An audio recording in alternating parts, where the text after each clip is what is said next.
What is up, everyone? Welcome to Compas Sports Talk, starring your boy Doug and your boy Drez. So, what's up, Drez? There we go. If y'all don't know, Compas means the boy, homie, friend. We're Compas, so we out here to have a good time. So, we're gonna do some introductions about more about ourselves, what we're trying to get out of this channel, and kind of go into more in depth about our favorite teams, if you can't already tell. So I'll start off with saying that soccer is probably my number one sport. I am a huge sports guy, so I do love watching boxing. I love watching basketball, football, and baseball. When it comes to playoffs time, but soccer for sure number one. Been playing it for years. Played in high school, played club, so definitely see Barcelona number one team. And when it comes to basketball, Golden State Warriors. And the GOATs. Y'all see the GOATs. Messi and Stephen Curry. Take it away, Dress. This man swears. Anyway, so I'm Drez, better known Andres, however you want to say it. First of all, we're starting this channel because we noticed that while we talk about sports, we like having debates about it. We like having fun talking about players, things like that. So we decided, why don't we just record our conversations? They sound like we have fun with them, and maybe you guys can enjoy a little bit of it too. If you can't already tell, my favorite player is Andres Iniesta back here. And no, it's not because it's his same first name, all right? It just happens. That's exactly what I was going to ask. Yeah, it's not because of that. It happens to be that he's one of the best midfielders of all time, if not the best. Played for Barcelona for many years. But anyway, I got a football team, the Chargers. Hoping Justin Herbert puts in work this year. And I go for the Golden State Warriors because of this guy. He convinced me to join up with the Warrior gang. But Clay he jumped up a few months ago. No, I'm just kidding. That is cap. No, I didn't. Klay Thompson, though, that's my boy. That's my boy. Favorite shooter right now. Smoothest jump shot. Love it. But yeah, that's basically it. It's all about me and all about a little bit about our channel. What sports have you played, Dress? Played soccer. Pretty bad at it, but I know I do a little work. And that's pretty much it. I wish I could have played football, but my high school didn't have a team. But yeah. He's good at soccer, but like his stamina, let's not get into that. Let's not talk about that. Yeah. So what we got today, though, we're gonna be, go through a few conversations, and the first one we're gonna start off with just first round of Champions League group stage.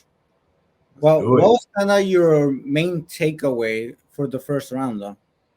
First round, if I could use one word to describe it, shocking.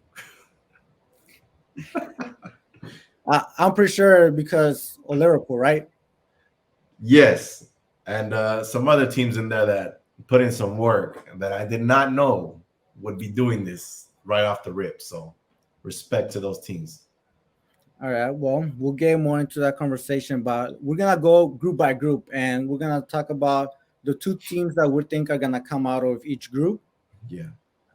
So Group A consists of Ajax, Liverpool, Napoli, and Rangers. Yep. So Liverpool. I don't know what the heck happened. I was not expecting that score at all, to be honest. And going into before the Champions League even started, I was like, oh, that's an easy first place for Liverpool. Mm-hmm. I'm still going to stick with them getting first place, even though they lost 4-1 to Napoli. And I'm going to go with Napoli coming out with second. I have hope for Liverpool. I refuse to believe that this is their downfall. Okay. All right. Well, I'm gonna throw in a couple little hot takes in here, little shockers, because I like the underdogs. I like the underdogs. So what I'm gonna say here is, it's gonna sound crazy, but I think Ajax takes first.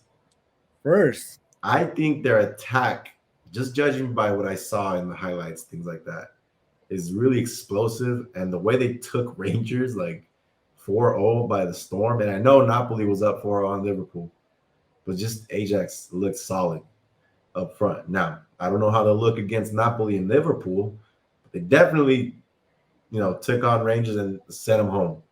Again, just like you, shocked by Liverpool. And I'm gonna say that Napoli takes second. I don't think Liverpool makes it through. Now, Ooh. let me explain. The defense Liverpool has right now is not consistent. If you notice in the Premier League and you notice what the Champions League looks like, they have not been consistent, and they look like they're very discombobulated, I guess you can say, just very out of place. I would say with Liverpool, like you could tell, like a lot of the players are just not even like close to being informed. They're just not performing. And sorry to you, Liverpool fans. I know like some of y'all that watch us or will be watching us are Liverpool fans. Corn. Yes, Uh, sir. I'm not very surprised on the take with Ajax though. Like it was very hard for me not to choose them because you know not that long ago they made it very far into the end of the Champions League. So Exactly. Yeah. it's gonna be good. It's gonna be good. It'll be good. So what you think? Let's move on to Group B. Give me your picks. Group B, no, that was a crazy ending to the game. Porto Atletico Madrid. Yes. Did you see that? Yes. I heard the stoppage was insane. Stoppage time. Yeah. And it was just a crazy ending. All three goals came 90 minutes plus. Exactly. So what in the world was going on in that game? Honestly though, I had Atletico and Bayer Leverkusen coming out, and again it was a tough choice because of Porto, but I am gonna go with Atletico Madrid at first and Porto coming out as second, just because I didn't see much of Bayer Leverkusen honestly. Okay. Okay. Um, yeah, I'm gonna have to agree with Group B on that. I think Atletico takes it. They play pretty defensive, so they're gonna not concede so many goals, and they're gonna make sure they at least get enough to get past. So I think they're gonna do that. And Porto, like you said, will probably play better than Leverkusen. Club Brugge, I don't know much. I mean, they beat Leverkusen, but from what I know, what I've seen, I think Porto looks better. Yeah, and it's not that Atletico's a clear favorite either. I mean, they should True. be a lot better. Every year they should really at this point they need to win the Champions League. They've made it close enough so many times, Yeah. but I don't think they're a clear favorite. But going into Group C, All right. all right, this is where over here. This is where Yes, sir. the club is at. So that group consists of Bayern, Barcelona, Inter, and Victoria. Ooh. Now, I promise, this is not a biased take, okay?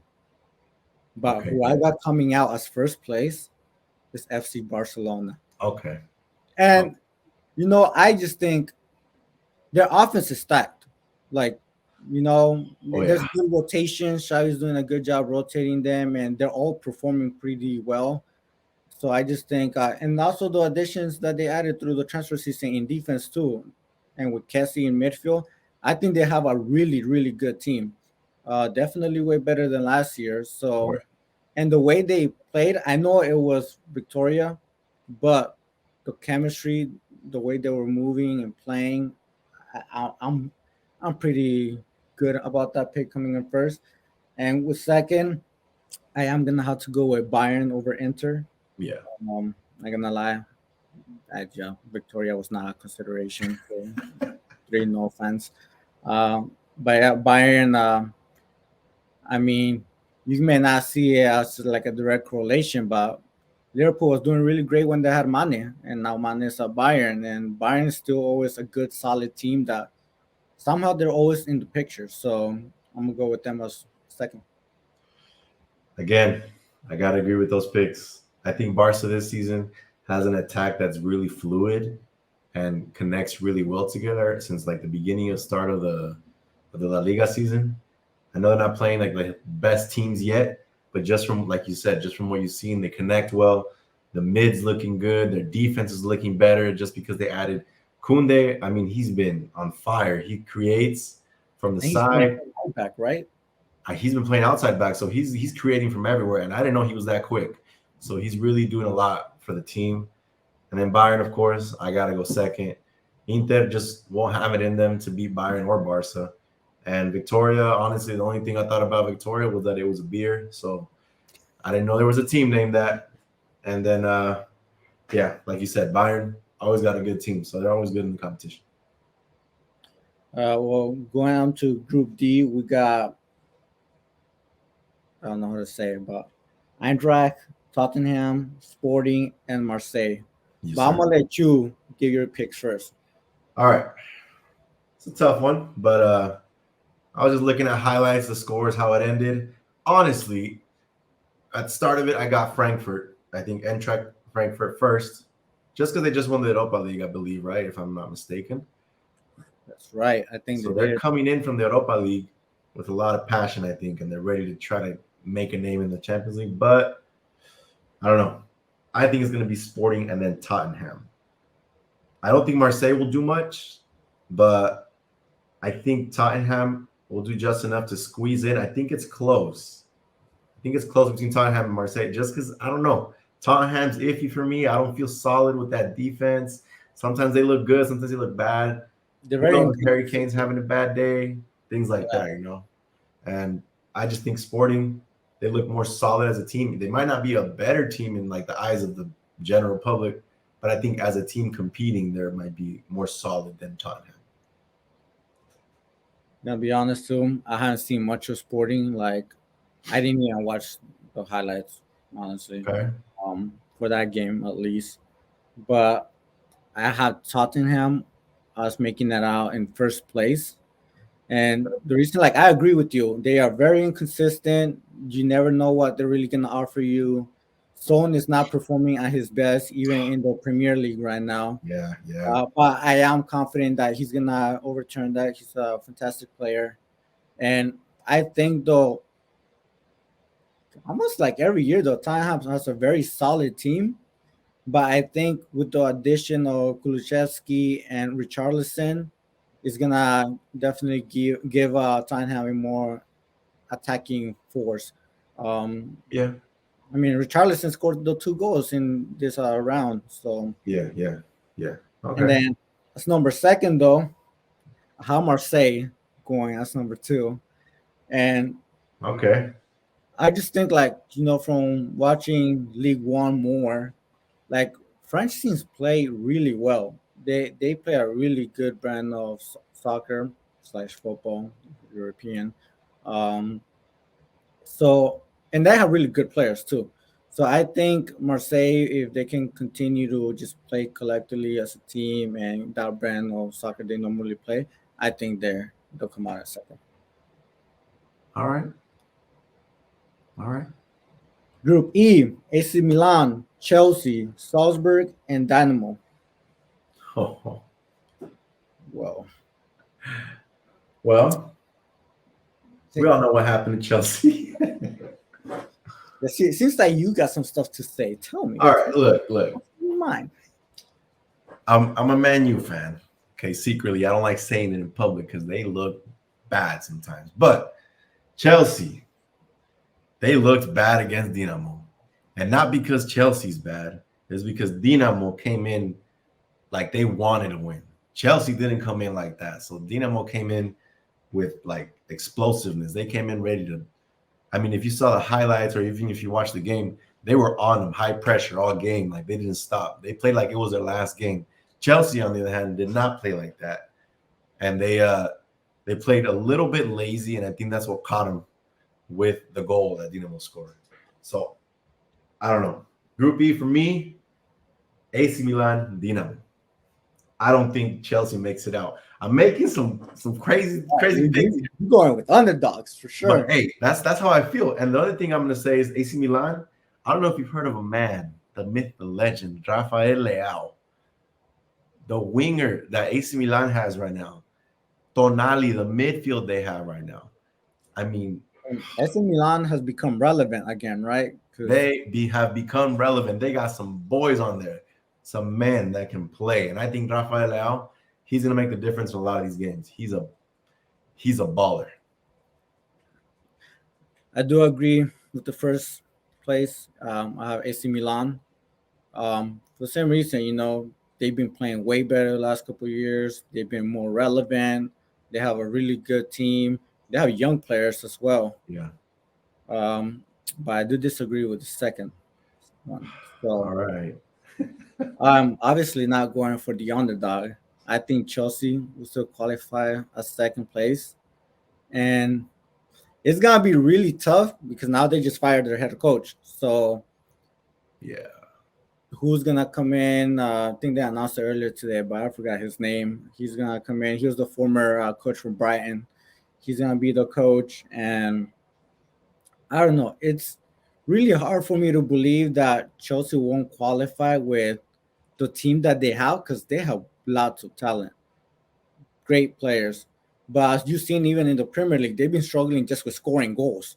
Yeah. So I was hoping that with the addition of Aubameyang, that was gonna go away as they have a really good, solid striker. But it might end up taking more time than expected to build that chemistry. Um, it's honestly like for those of you who do not know, I'm not a big fan of Sterling. I just think True. True. he's a good player. He's a speedster, good dribbling, but he misses a lot of open opportunities. Misses way too many chances that cost his team's games. Yeah. And I felt like that about him when he was at Manchester City too. But I think at the end of the day, Chelsea, with their experience and having been Champions League winners not too long ago, they'll overcome it and come out of the group stage. Okay. All right. Group F, though, we got Real Madrid, the Champions League team, as much as I don't like saying that. We got Leipzig, Shakhtar, and Celtic.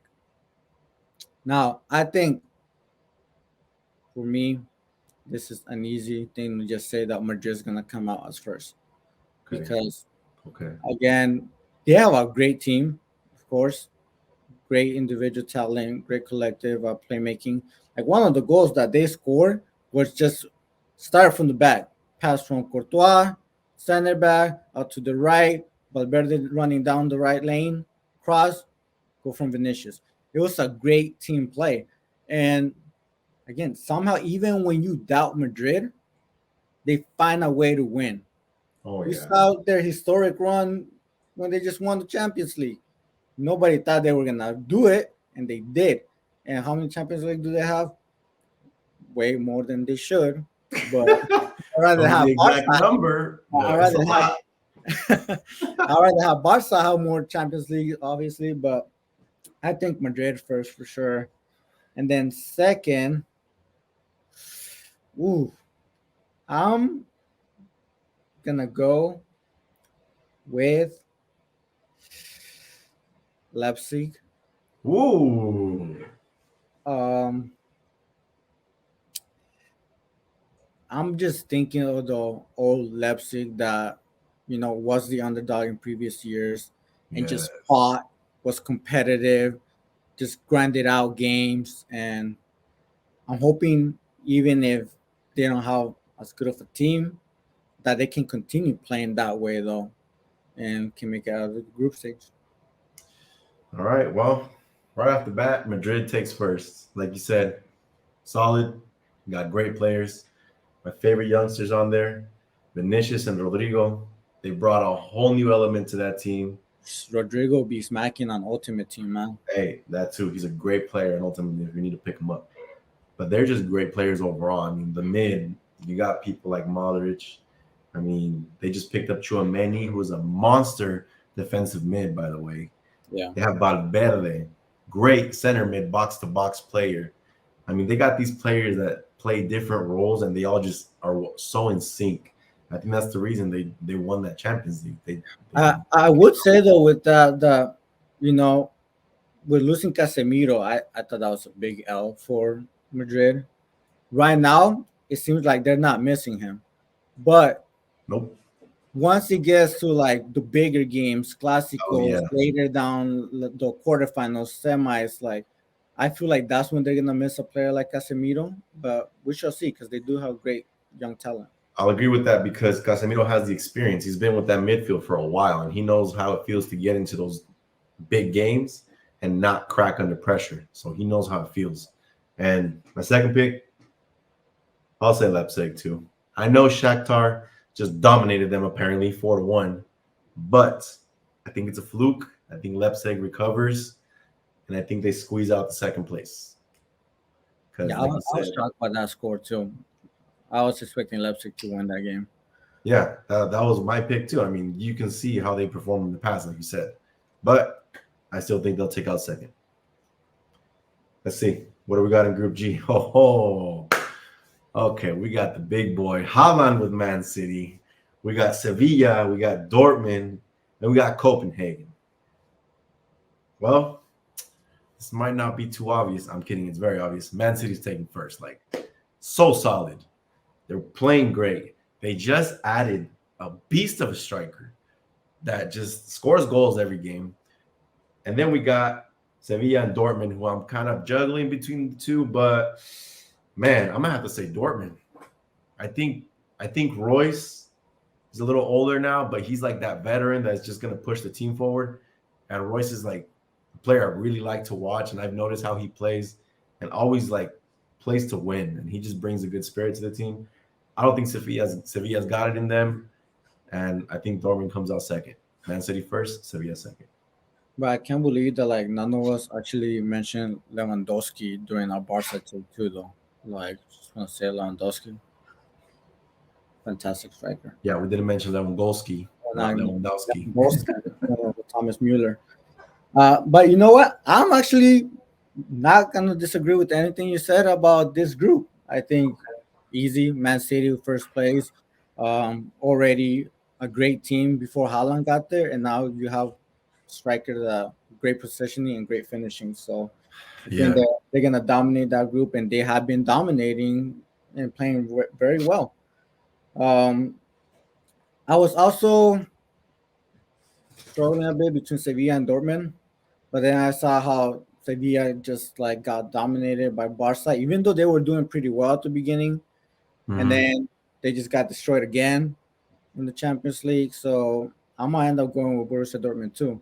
And from watching some of the games with Borussia Dortmund, like they still have that sense of style that's like in their genes of playing good, collective passing, and like you see the players and you're just like, damn, that's like really good play. So I'm gonna go with Borussia because honestly, I had forgotten too, like the good amount of talent that they had on their team because Julian Brandt's still in there too. oh yeah. Uh, and what's his name? Schürrle, the German player. Is he a He's defender? no, he's an offense. I don't know what position exactly he's playing now, but he's still there. So yeah, I think that's gonna be still gonna be a lot easier pick than what I considered just because of how bad Sevilla is doing right now. Yeah, But going on to Group H, we got PSG, Juventus, Benfica, and Maccabi. I think for this one, I honestly easily just pick PSG number one again. yeah, And we've seen what they did last year, but we know that they also haven't been playing the best team soccer also last year. I think they're doing a much better job this year playing collectively and being less selfish, especially Neymar and Mbappe, honestly, because Messi's the GOAT, so he's always, playing for the team. Uh, but not gonna lie, they struggled with Juventus. It's a close game, and Juventus is one of those teams like, yeah, they might not have Ronaldo anymore, they might not have Dybala, but they still compete very yeah. well, and they play good as a team. So Hmm. I have Juventus going as a close second. All right. I'm gonna have to agree with both of those picks. PSG first. I think they're the better team out of the group. They're gonna maybe struggle some games, but they'll definitely get the points to take first. And I think Juventus is definitely better than Benfica. I just think those two are the obvious two for me. I think Juventus adding Paul Pogba, maybe he might fit better in that system, and not like he did in Man U. He sometimes didn't. He lacked the aggressiveness, or he lacked the teamwork with Man U. But maybe with Juventus, it might work. And Vlahovic, they got a great striker up top, so good youngster. He could Who was very the well develop good with the team. Was it Benfica that had Darwin Nunez before too? Yes, they're the ones that just Yeah, lost him to Liverpool, yeah. who he headbutted a player in the second game of the season. But that's another topic. Right. But yeah, PSG looks good. I think if, like you said, they play more as a team, like you said they are. I know Mbappe has his issues, and with Neymar too. They want to be the stars, but I think they got to work that out, and they'll be a solid team. From all your picks, who do you think has this the easiest? Man City. I think Dortmund's better than Sevilla, but Dortmund is not better than Man City. I think Man City comes out clear. I I think for me it's gonna be Madrid because Man City, like yeah, they're a great team, but sometimes they get too confident and the defense may struggle a bit. So I feel Yeah. like playing against Borussia, that's gonna be a great game to watch, especially when Haaland plays against them back into going back into Germany. Yup. But with Madrid, it's like I don't see Leipzig, Shakhtar, or Celtic just competing with them. I think the experience that Madrid has, the talent that they have, is just gonna be too overwhelming, and they know to not underestimate any of the games. So I think they're just gonna dominate. If I just do crazy take, maybe not so crazy based on like that I'm saying it's gonna be the easiest one. I can see them going undefeated in their group. Mm. I see What's what the you're which one's the most difficult? You think who you think has the hardest route? Most difficult route? hardest route to get out of the group. Yeah,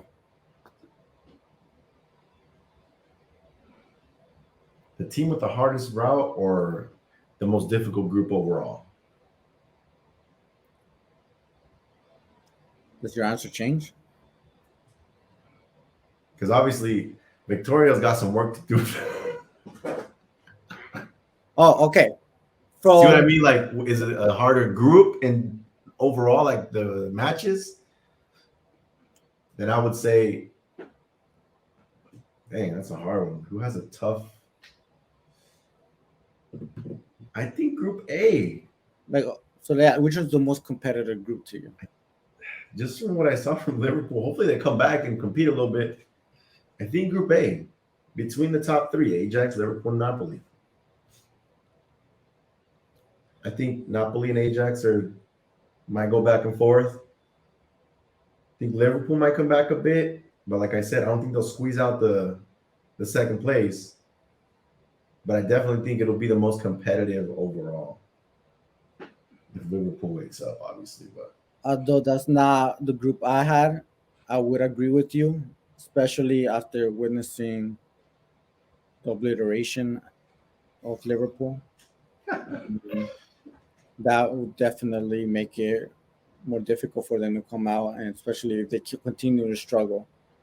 But for me, hey, see, now people are gonna think I'm biased because I said the easiest is for Madrid, and for the hardest, I'm gonna say Barca's group.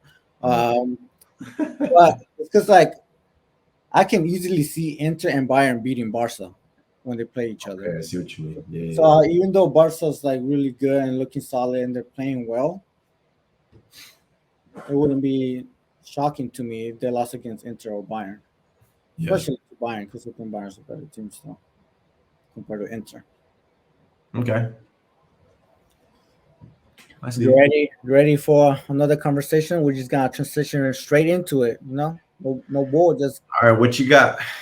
What you got? we touched on it a little bit, but right now, who do you think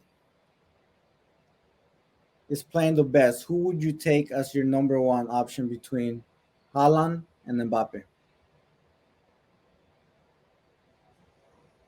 I mean, I don't know if I gave it away while I was talking about the groups, but I think Haaland's on a new level right now.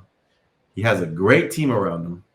Now, I should probably cancel that because we're talking about the player, but I think the way he has physical presence with the defenders, he can like big body them. He's a big striker. Like he can get in between them. He has awareness. Like he knows how where to make the runs. He knows where to be at the right time. And I think his finishing ability. I don't know if he's a lefty or a righty because he can finish with both. He can finish as a header. Like he can volley. He has so many ways to score. He's a threat anywhere you like. Any team you put him in, I wouldn't say any team, but obviously if you play him as striker, right now he's unstoppable. Mbappe, I think his ego gets in the way. He wants to be the star. He doesn't. If he doesn't get to be the star, it doesn't go well for him. So, I just think Haaland's the better striker overall. Who do you think is a better player overall? I have to see more from both of them. But if we're strictly saying striker, a forward who scores goals has to be Haaland. So this is a hard choice for me between the two because it's hard for me to see Mbappe as a striker because Yeah, of his playing style, his speed, his dribbling. He can also assist when he chooses to pass the damn exactly. ball. Yeah, Um,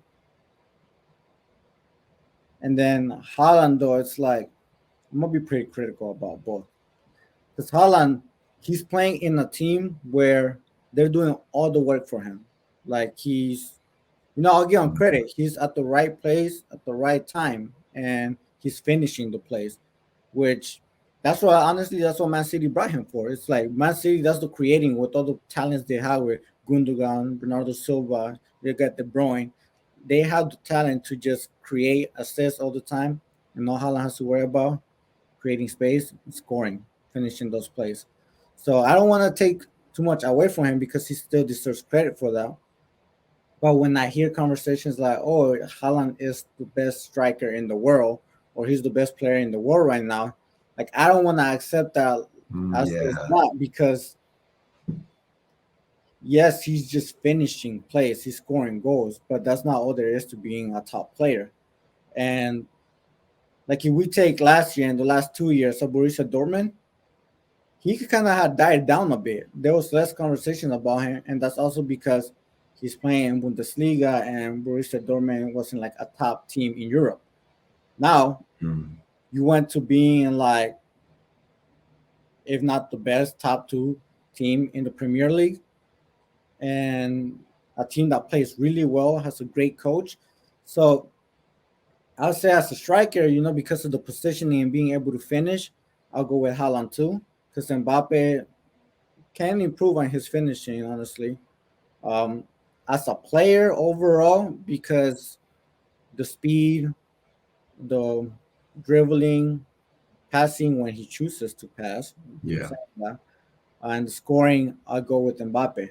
But even then, I don't think any of those two are the best strikers in the world right now. Why do I feel like this is what you were leading to the whole time? Like, if you want to erase both of them, give me your I'm not team. erasing that. I'm giving them their flowers still by being Okay, critical. okay, okay. Yes, like you said, Mbappe, great player. He can do a bit of everything as an attacker. Like I said, Haaland, I think, is the best striker just because between both of them, he's the best finisher and attacking awareness and all that. But yeah, I agree with that. Mbappe can do a lot more as a player than Haaland, I think, because he has that speed and dribbling. But yeah, what you got for me? Because you're over here mentioning something else, and it looks like we're leading into something So, else. but there's also Lewandowski, and then Okay. there's also Benzema. We can't forget about Madrid and Barca. And honestly, I'll give you a rank right now, all four of them. Send it. People are gonna hate me. There's no way I can get this 100% right. But fourth, Haaland. Boy. All right. Third, Mbappe. Two, Lewandowski. And Okay. number one, I'm going with Benzema. And the reason I'm choosing Benzema is because not only does he score, he assists and he creates. And I've been saying it for years how underestimated he is. Like he is such a great player that like he was under the shadows of Ronaldo when Ronaldo was there. Yeah. Obviously, Ronaldo's a fantastic player, but it was the same thing when like Messi was at Barca. As soon as Messi left and as soon as Ronaldo left, both teams started playing collectively, and you can see how all the players just started standing out. And Benzema was one of those players at Madrid. Oh yeah. He's a fantastic player. His stats always back him up.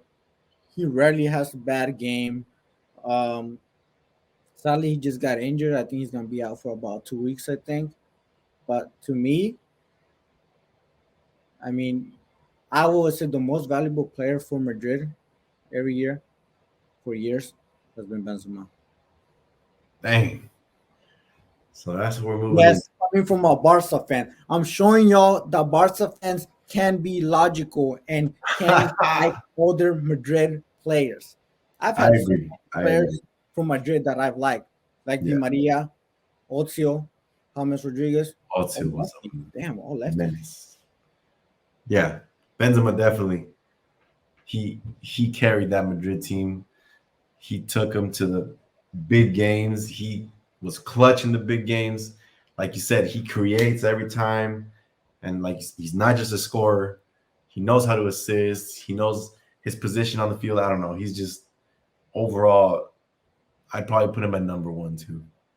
I'd put Lewandowski right at close second though, because the way that he's connecting with the Barca players, all the youngsters, he's like the big man up top. He knows how to play with them. They're connecting well, like I said before, He knows and how to score. Like it's just natural for him. it looks natural. And I think just his experience is helping the youngsters too, because he knows what to do in situations like a Champions League game or things like that. Because he has plenty of experience in Champions, and not only that, he's breaking records. Like I forgot what record I was looking at. He's like the first Barca player to score a hat trick in like the first game of the Champions League or something like that. Like no one's ever done it. Damn.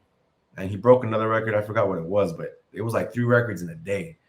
Things you don't really think about, but still, he's there to not only just score, he's there to like push the team forward, and he's But that big name that Barca needed, I think, this season. the crazy stats though, like Haaland has played 6 games in the Premier League and he has 10 goals. That is crazy. That's wild. That is crazy. But again, great striker. I want to see more of the playmaking ability too. Like you said, he can finish. Great finisher, great striker. He does. I think he does have potential to be a better all around striker. But right now, all he has to do is score. Like you said, the team is great around him.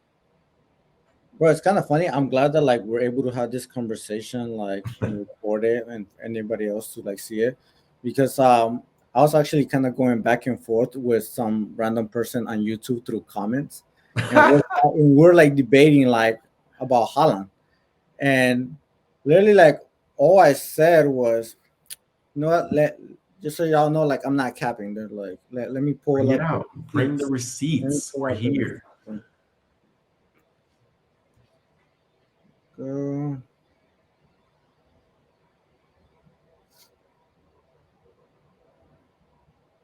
Now, a word from our sponsor. I'm kidding. We don't have a sponsor, guys. But like, if anyone out there knows Whatever. somebody who can sponsor us, let us know. We'd love to know. We wear clothing, whatever you guys want us to do. So someone was saying that Haaland was like the best striker in the world. And Hmm.